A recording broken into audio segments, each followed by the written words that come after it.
have to get security up here. And they better send an army, because EastEnders, like Palestinians, don't go down easy.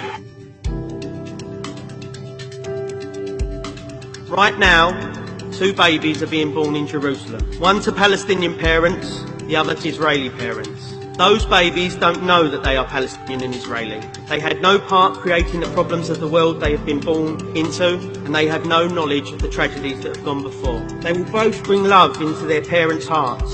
Throughout this debate, I want you to remember those 2 babies. Small, precious, innocent. For there to be a joint future for the next generation, there has to be an acceptance of the tragedies of the past.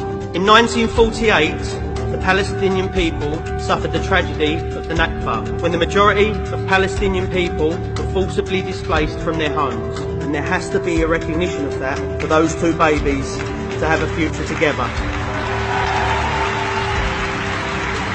That tragedy that the Palestinians suffered cannot be written out of history, it cannot be downplayed, and it must not be ignored. We cannot be silent on this.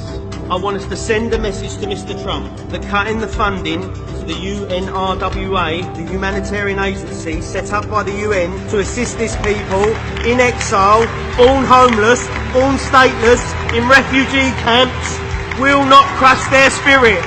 It will not lessen their resolve to return home. And I want us to say with one voice that we will not let the tragedies of the Palestinian people go quietly into the night.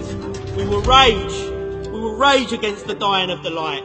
Not because it's an easy thing to do, but because it's the right thing to do. Delegate, your time's up, I'm sorry. My time's not up. I'm speaking for the Palestinian people. I've got a couple more lines and I'm going to say them. And if you want me off this stage, you're going to have to get security up here. And they better send an army, because EastEnders, like Palestinians, don't go down easy. And I'll leave you on this. Keep in mind those 2 babies. They deserve a better future than the one mapped out for them. I want us to say this to every Palestinian. We have heard you calling from the darkness, and we cannot and we will not ignore you.